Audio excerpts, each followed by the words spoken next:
Hey guys, welcome back to episode 3 of Couch Conversations. This week I am interviewing my friend Shermara Fletcher. Not only is she a musician, she's also been part of a very, very important treaty. We're going to find out a little bit about her testimony, how she came to faith, and also what does it mean to be a Christian from her cultural background.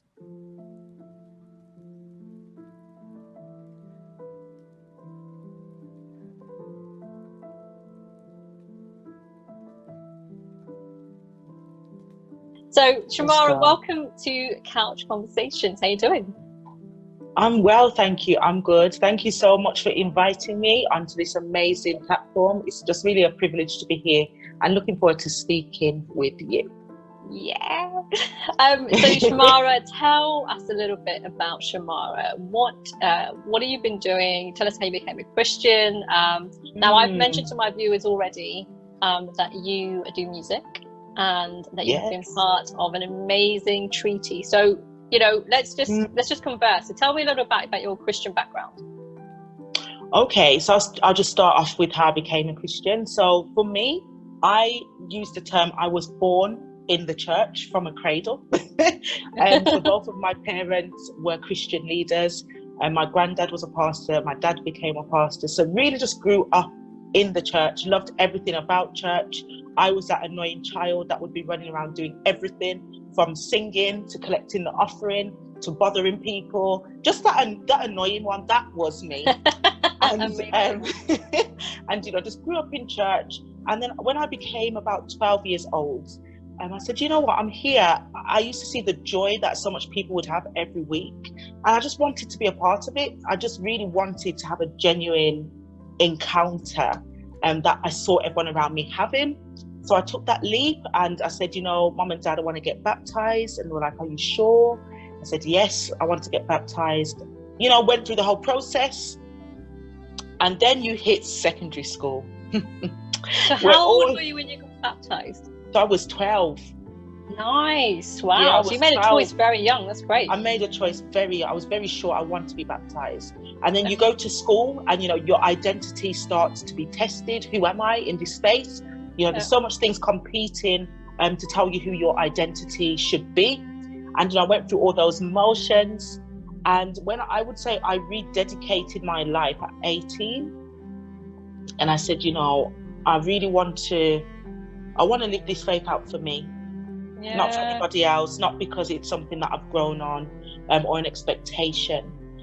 And my faith really became alive when I started doing homeless ministry. So at 18, amazing. I always share this story to everybody that I meet. I was on the bus and I'd made a commitment to our local evangelist that I was going to come out and feed the homeless.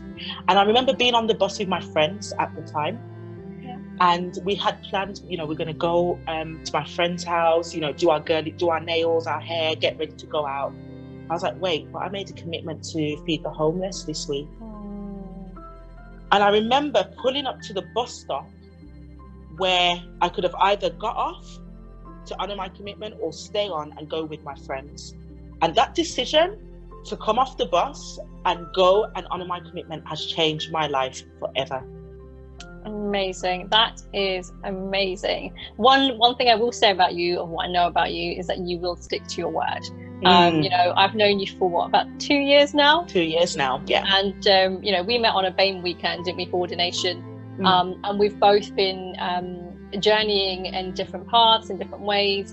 And I've seen you grow in 2 years. But tell us a little bit more about obviously your cultural background. Tell me about your cultural background. Obviously, there are a lot of political corrections and, versions of what somebody should be called. But what is your cultural background?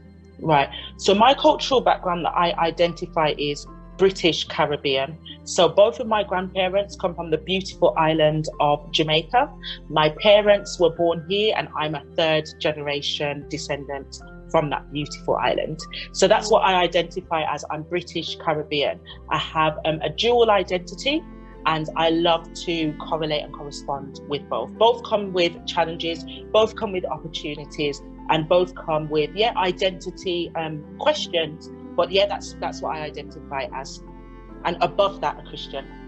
Amazing. So obviously coming from being a British Caribbean, and having heritage from Jamaica and the Caribbean islands, what influence has that had on you as a Christian? Like, you know, I grew up in an Indian family, but you know, there is that kind of balance between faith and culture, and I think there's some kind of confusion in, you know, in culture today, that if you are a particular culture and then you practice a different faith or a particular faith, you know, you kind of get everything mixed up. So how have you worked through being a Christian in terms of your culture and your faith? So I think for me personally, because of my family background, which was very much Christian, that's been the most dominant culture or cultural identification for me.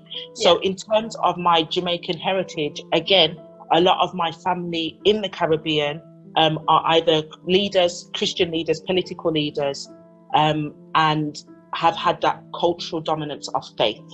So I guess for me, I've been quite privileged and blessed in that sense to not feel compromised of having a culture and having a faith. The two have really intertwined quite well. And that's something that I've been able to identify in. When I went to live in America at 19, I went on my own to live in Chicago. Wow. And it was there that, you know, race identity was almost on steroids. And I imagine, yeah, and I imagine because it's a place that has so much hybridity of culture.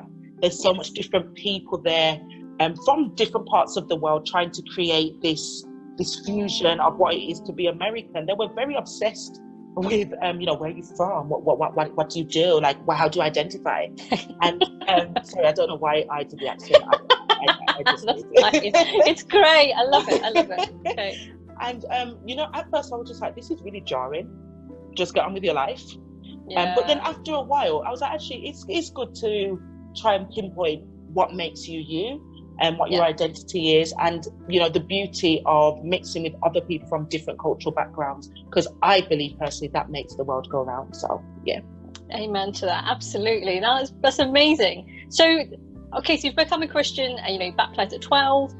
You know, you kind of went through the teenage years. At 18, you kind of reconfirmed your faith. You've been working with the homeless, which is absolutely amazing. But I know that there is something very creative about you, which we've spoken about very briefly, your music. So tell us about your music.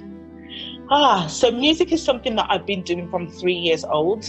You know, being pushed on the stage to sing. I was known as the Oh Happy Days girl from Sister Act. I used to sing that song everywhere. Every event, everywhere I was singing that song, and I grew. So when a couple of years ago, I released my debut single called Define Me, and it basically was a song based on not letting circumstances in life determine all of your identity, who you are. You know, speaking to women who have maybe gone through depression, domestic abuse, people who have fought with their identity, saying, you know, these horrible things that you've been through are there. You shouldn't have gone through them, let's be honest. But because we can't change the past, how do we make the present who we are now? We don't let that define who we are. And it was a powerful song. You know, God blessed me in so many different ways. He put me in touch with international promoters. It got put in the gospel chart. It hit number 3. You know, I was in the same chart as Faith Evans. I was just like, what on earth is going on? I'm a new time artist. It's my first song. And it got downloaded to me whilst I was living in Chicago. I used to do quiet time, and God literally just downloaded the words, the melody of this song. And I was just so blown away how God used it to touch people. So yeah, like a lot of my music, I've only released that song. It's amazing. I've got it on my phone still. It's amazing. You know, it was a few years ago now. People are like, oh, Shermara, what's next? And if I'm honest with you, a lot of fear came over me after I released that song. I released the song, it did exceptionally well, you know, it helped people. And then it's like afterwards, it's like I didn't want to make any more music.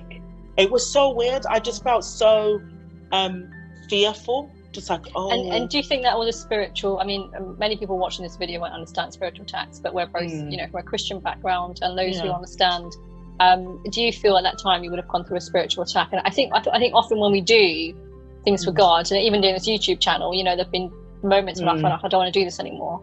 Oh yes. And is that how you kind of felt afterwards, and how did you come out of that? Looking back now, I definitely do think it was a spiritual attack. You know, I became very low. A lot of the things that I was singing about in the song, you know, about fighting depression, no to depression, you know, stand up for yourself, self-confidence. It's like all of that came backlash onto me. And I just was feeling so low for a long period of time. And I was like, what is going on? I've just released a song about not letting these things define you. Like, what is going on? Yeah. And, you know, if I'm honest with you, just having a really strong community around me. And during that time, I was actually pushing them away. It was so strange. It's like I went into a period of isolation. I was pushing them away, turning off my phone, putting it on airplane mode, don't want to talk to people. And when I look back, I was like, wow. And you know, some of those darkest times, I would get a random call from, you know, mentors in life or my friends, people who really loved me, just saying, no, Shermara, we just feel to call you. How are you? And we're praying for you. And I was like, wow, God, like you've really got people around, literally the world, looking out for me. So, you know, it was a very surreal time because it was in the height of success. But then personally, you know, I was just on a low. I was on a low. So it was a really, really surreal experience. Well, I'm glad you're out of that, you know, and you are fierce, as I know, you know, from our conversations that we've had. And I'm really, you know, thankful to have you in my life. You really are a blessing. You've been there for me, you know, particularly when I've needed advice and prayer.